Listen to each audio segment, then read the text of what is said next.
தமிழகத்தில் கோடை விடுமுறைக்கு பிறகு பள்ளிகள் இன்று திறக்கப்படுகின்றன. இதற்காக செய்யப்பட்டுள்ள ஏற்பாடுகள் குறித்த கூடுதல் தகவல்களை செய்தியாளர் அபிநயா சென்னையிலிருந்தும் திருச்சியிலிருந்து லெனினும் தர காத்திருக்கின்றனர். இவர்களோடு நெல்லையிலிருந்து நாகராஜனும் கோவையிலிருந்து சுதீஷும் இணைந்திருக்கிறார்கள். முதலில் சென்னையில் இருக்கும் அபிநயாவிடம் இருந்து தொடங்கலாம். அபிநயா, தமிழகத்துல பள்ளிகளோட திறப்பிற்கு பள்ளி கல்வித்துறை சார்பில் என்ன மாதிரியான ஏற்பாடுகள் செய்யப்பட்டிருக்கு? அது பள்ளிகள் இன்று திறக்கப்படுவதை அடுத்து ஏற்கனவே பள்ளிக்கல்வித்துறை அமைச்சர் பெஞ்சமின் தலைமையில் ஆய்வுக் கூட்டம் நடத்தப்பட்டு அரசு தரப்பில் பள்ளி மாணவர்களுக்கு வழங்கப்படும் பல்வேறு நலத்திட்டங்கள் அவர்களுக்கு சென்றடையும் வகையில் அதற்கான ஏற்பாடுகளை முன்கூட்டியே நடத்துவதற்காகவும் தொடங்குவதற்காகவும் அறிவுறுத்தல்கள் வழங்கப்பட்டிருக்கின்றன. மேலும் ஏற்கனவே பள்ளிகள் 10ஆம் 12ஆம் வகுப்பு மாணவர்களுடைய அந்த தேர்ச்சி விகிதங்கள் வந்திருக்கின்றன. 12ஆம் வகுப்பு மாணவர்களுக்கு 91.4%, 10ஆம் வகுப்பு மாணவர்களுடைய தேர்ச்சி விகிதம் 93.6%ஆகவும் இருக்கிறது. மேலும் இந்த தேர்ச்சி விகிதம், மேலும் அரசு பள்ளிகளுடைய தேர்ச்சி விகிதம் இவையெல்லாம் உயர வேண்டும் என்ற அறிவுரைகளும் அதில் வழங்கப்பட்டிருப்பதாக நமக்கு தகவல்கள் வழங்கப்பட்டிருக்கின்றன. அது மட்டுமின்றி இந்த பள்ளிகளை பொறுத்த வரைக்கும் இவர்களுக்காக முதல் நாளிலேயே பாட புத்தகங்கள், நோட்டுகள், அதேபோல் சீருடைகள் இவை மூன்றும் முதல் நாளிலே கிடைப்பதற்காக ஏற்கனவே நேற்றைக்கு உள்ளாகவே அந்த அனைத்துமே அந்தந்த பள்ளிகளுக்கு சென்றடையும் வகையில் ஏற்பாடுகள் செய்யப்பட்டிருக்கின்றன. முதல் நாளான இன்றே இது வழங்கப்படும் என பள்ளிக்கல்வித்துறை தரப்பில் தெரிவிக்கப்பட்டிருக்கிறது. அது மட்டுமின்றி பல்வேறு பாதுகாப்பு நடைமுறைகளையும் கடைபிடிக்க வேண்டும் என பல்வேறு அறிவுறுத்தல்களும் தலைமை ஆசிரியர்களுக்கும் முதன்மை கல்வி அலுவலர்களுக்கும் வழங்கப்பட்டிருக்கிறது. காயத்ரி, அபிநயா, நீங்க இணைப்பில் இருங்க. நெல்லையில் இருக்கிற செய்தியாளர் நாகராஜனை நாம் பேசலாம். நாகராஜன், நெல்லையில் பள்ளிகள் திறப்புக்காக செய்யப்பட்டுள்ள ஏற்பாடுகள் என்ன?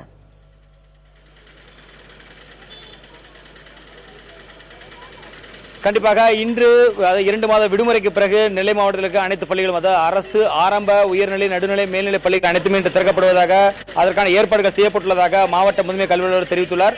அதேபோல அதற்கான ஏற்பாடுகளும், அதேபோல நோட்டு புத்தகங்கள், சீருடைகளை இன்றே வழங்குவதற்கான ஏற்பாடுகள் செய்யப்பட்டுள்ளதாக தெரிவித்துள்ளார். அது மட்டுமில்லாது இந்த பள்ளிகளில் உள்ள சுத்தங்கள், வகுப்பறைகள் சுத்தமாக வைப்பதற்கும், நீரேற்றும் குடிநீர் வைக்கக்கூடிய கேன்கள் என சுத்தமாக இருப்பதற்கும், வகுப்பறைகள் சுத்தமாக இருப்பதற்கும் ஏற்பாடுகள் செய்யப்பட்டுள்ளதாகவும் அதற்கு தனி கவனம் செலுத்த வேண்டும் என்றும் மாநகராட்சியிலும், நகராட்சிகளிலும், ஊராட்சி பள்ளிகளிலும் தெரிவிக்கப்பட்டுள்ளதாக கல்வித்துறை தரப்பில் தெரிவிக்கப்பட்டுள்ளது. அது மட்டுமல்லாது அபாயகரமான கூடிய, அதாவது திறந்து வைக்கப்பட்டுள்ள மூடிகள் இல்லாத, அதாவது கிணறுகள், தண்ணீர் உள்ள பகுதிகள் அதனை மூடி வைப்பதற்கான ஏற்பாடுகளும், அபாயமான பகுதிகளை அதற்கான பாதுகாப்பு ஏற்பாடு செய்வதற்கான ஏற்பாடுகள் செய்யப்பட்டுள்ளதாக தெரிவித்துள்ளனர். அதேபோல இன்று காலை முதலே இந்த மாணவ மாணவிகள், வெளியூரிலிருந்து தங்கி படிக்கக்கூடிய மாணவ மாணவிகள் அவர்களோட பெற்றோர்களோடு வந்து அவர்கள் தேவையான பொருட்களோடு வந்து தங்க ஆர்வத்தோடு உள்ளே வந்து பார்க்க முடிகிறது. அதாவது இங்கு ஹாஸ்டலில், அதாவது தங்கு விடுதியில் தங்கியிருந்து 10 மற்றும் 12ஆம் வகுப்பு படிக்கக்கூடிய மாணவிகள் அதற்கான முழு முயற்சியில் ஈடுபடுவார்கள். அதை இன்று பார்க்க முடிந்தது.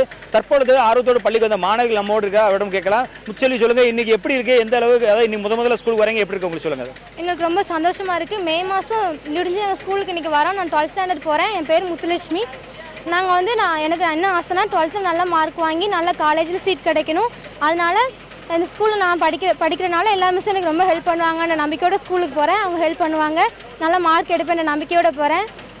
ஜெபஸ்வரனா நம்மோட இருக்காங்க. ஜெபஸ்வரனா, சொல்லுங்க, இந்த ஸ்கூலுக்கு இன்னைக்கு முதல்ல போறீங்க, எப்படி இருக்கு உங்க அனுபவம்? சொல்லுங்க. என் பேர் ஜெபஸ்வரனா. நான் வந்து 7th முடிச்சு 8th போகிறேன். நான் வந்து மே மாதம் எல்லாம் ஜாலியாக இருந்துட்டு இப்போ வந்து ஸ்கூலுக்கு போகிறனால ரொம்ப சந்தோஷமாக இருக்குது. எங்கள் ஸ்கூல் வந்து எப்பவுமே எங்களுக்கு ரொம்ப பிடிக்கும். நாங்கள் போகிறனால எங்களுக்கு ஜாலியாக இருக்கும்னு நாங்கள் நினைக்கிறோம். ஸ்டடீஸ்லாம் நல்லாயிருக்கும், நல்லா படிப்போம். சார், அதாவது இந்த ஸ்கூல் வந்து திறப்பு வந்து பல இடங்களில், பல பகுதிகளில் திறப்பு தாமதப்படுத்தணும் அப்படிங்கிற பெற்றோர்கள் கோரிக்கை இருக்கு. இங்கே பொறுத்த வரைக்கும் வெயிலால பாதிப்பு இருக்குன்னு நினைக்கிறீங்களா? தாமதப்படுத்தணும் நினைக்கிறீங்களா? திறந்து சரிதான் நினைக்கிறீங்களா? வெயில்னால பாதிப்பு கண்டிப்பாக உண்டு. ஏன்னா இது இயற்கையின் சீற்றம். ஒரு 1 வீக் கழித்து திறந்துருந்தா பிள்ளைகளுக்கு கொஞ்சம் நல்லா திறந்துருக்கும்னு நினைக்கிறேன். ரொம்ப, அதாவது இந்த வெயிலோட வெப்பம் தணிஞ்சிருந்தால் பிள்ளைகள் படிக்கிறதுக்கும் சோர்வு இல்லாமல் இன்னும் கொஞ்சம் உற்சாகமாக செல்வதுக்கு ரொம்ப வசதியாக இருக்கும்னு நினைக்கிறேன். நீங்க கேட்டிருப்பீங்க, இங்க மாணவ மாணவிகள் ஆர்வத்தோடு வரதை காலையில இருந்தே பார்க்க முடியுது. ஆனாலும் பள்ளி திறப்பை வந்து கொஞ்சம் தாமதப்படுத்தியிருந்தால் அந்த வெயிலிலிருந்து இந்த குழந்தைகள் ஒரு தப்பிச்சிருக்கலாம் அப்படிங்கறதுக்கான ஒரு வாய்ப்பு இருக்கு என்று சொல்லப்படுகிறது. இருந்தாலும் ஜூன் முதல் வாரம் என்பது இங்கு தென்மேற்கு பருவக்காற்று வீசக்கூடிய காலம், அது போல தென்மேற்கு பருவமழை கேரளாவில் பெய்யக்கூடிய காலம். ஏன்னா குற்றாலம் சீசன் தொடங்கினால் கூட 50 கிலோமீட்டர் தொலைவில் இருக்கிற இந்த நெல்லை மாவட்டம், நெல்லை மாநகர பகுதிகளில் அந்த குளிர்ந்த காற்று வீச தொடங்கும். ஆனாலும் தற்பொழுது வரை வெயிலை அடித்துக் கொண்டிருப்பதால் அது மாணவ மாணவிகளுக்கு சற்று பாதிப்பை ஏற்படுத்தக்கூடிய விஷயமாக தான் இருக்கிறது. இருப்பினும் மாணவ மாணவிகளோட ஆர்வம் என்பது குறைவில்லை என்பது பார்க்கும்போது தெரிகிறது. நிச்சயமாக நாகராஜன், மாணவர்கள் எந்த அளவுக்கு ஆர்வமா இருக்காங்க அப்படிங்கறத நம்மளாலையும் பார்க்க முடியுது. இணைப்புல இருங்க, தொடர்ந்து பேசலாம்.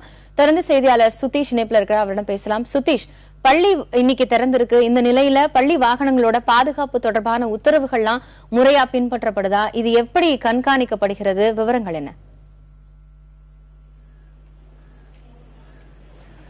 காயத்ரி, அதாவது கடந்த மே 22ஆம் தேதி முதல் உயர்நிலை மேல்நிலை பள்ளிகளுக்கும் கடந்த மாதம் 1ஆம் தேதி முதல் உயர்நிலை தொடக்க பள்ளிகளுக்கும் அந்த ஒரு மாத காலம் விடுமுறைக்கு பிறகு இன்று பள்ளிகள் திறக்கப்படுகிறது. இந்நிலையில இந்த பாதுகாப்பு விதிமுறைகள் ஏற்கனவே ஒவ்வொரு ஆண்டும் இந்த ஆட்டோக்கள் மற்றும் ஷேர் ஆட்டோக்களில் மற்றும் பள்ளி வாகனங்கள்ல அதிகப்படியான அந்த மாணவர்களை ஏற்றி செல்லக்கூடாது என்பதை தவிர்ப்பதற்காக ஒவ்வொரு ஆண்டும் முன்கூட்டியே அதற்கான உத்தரவுகள் தொடர்ந்து அவர்களுக்கு பள்ளிகளுக்கு அந்த போக்குவரத்து காவல்துறை சார்பில் பள்ளிக்கல்வித்துறைக்கு அறிவிக்கப்படுகிறது. அவர்களும் அதை தொடர்ந்து ஆய்வு மேற்கொண்டு அதற்கான நடவடிக்கைகளை தொடர்ந்து மேற்கொண்டு வருகிறார்கள். இன்றைக்கும் தற்போது இதற்கான ஏற்பாடுகள் தொடர்ந்து செய்யப்பட்டிருக்கிறது. அனைத்து அதிகாரிகள் தரப்பிலும் இதற்கான உத்தரவுகள் பிறக்கப்பட்டு அந்த பள்ளி செல்லும் பகுதிகளில் வாகனங்கள் அந்த பள்ளி மாணவர்களை ஏற்றிச் செல்லக்கூடிய வாகனங்களை தொடர்ந்து ஆய்வுக்குட்படுத்தி மாணவர்கள் அதிகமாக இருக்கிறார்களா என்பதை கண்காணிக்கும் பணியிலும் தற்போது அந்த ஆய்வு பணிகளானது தொடர்ந்து நடைபெற்று வருகிறது. இன்றைக்கு அனைத்து பள்ளிகளிலும் இந்த மாணவர்களுக்கான பள்ளிகளில் மாணவர்களுக்கான அனைத்து வசதிகளும் தயார் நிலையில் ஏற்கனவே செய்து கொடுக்கப்பட வேண்டும் என்ற ஒரு உத்தரவு பள்ளிக்கல்வித்துறை சார்பில் தெரிவிக்கப்பட்டதை தொடர்ந்து முன்கூட்டியே அதற்கான ஏற்பாடுகள் செய்யப்பட்டிருக்கிறது. இன்று காலை முதல் அந்த துப்புரவு பணிகளும் அந்த அனைத்து பள்ளி வளாகங்களிலும் தொடர்ந்து இன்று 7 மணி முதலே அதற்கான மாநகராட்சி பள்ளிகளில் துப்புரவு பணியாளர்கள் இன்று காலை 7 மணி முதலே அந்த துப்புரவு பணிகளை மேற்கொண்டு வருகிறார்கள்.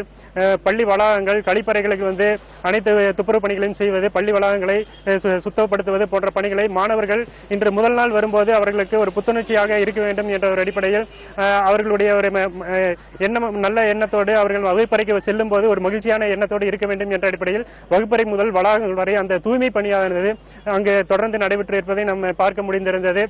அதே போலவே அந்த மின்விசிறிகள் மற்றும் விளக்குகள் உள்ளிட்ட அனைத்து வசதிகளும் ஏற்கனவே சரி செய்யப்பட்டு தயார் நிலையில் வைக்கப்பட்டிருக்கிறது. ஏற்கனவே அந்த பாட புத்தகங்கள் வழங்குவதற்கான கோவை மாவட்டத்தை பொறுத்தவரைக்கும் பாட புத்தகங்கள் வழங்குவதற்கான பணிகள் சற்று குழப்படி இருப்பதாக சில ஆசிரியர்கள் தரப்பில் தெரிவிக்கப்பட்டிருந்தது.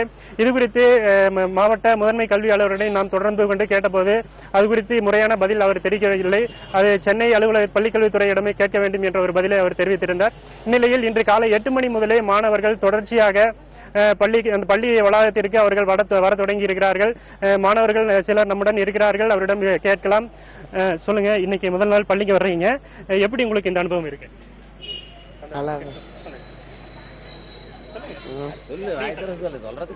முதல் நாள் அனுபவம் எப்படி இருக்கு? நல்லா சந்தோஷமா இருக்கு. சந்தோஷமா நல்லா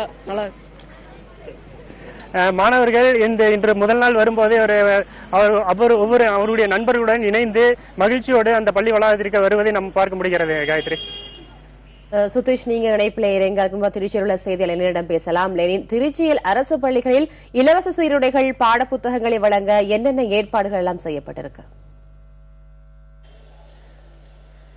குறிப்பா நுகர்பொருள் வாணிப கிடங்கு இருக்கு.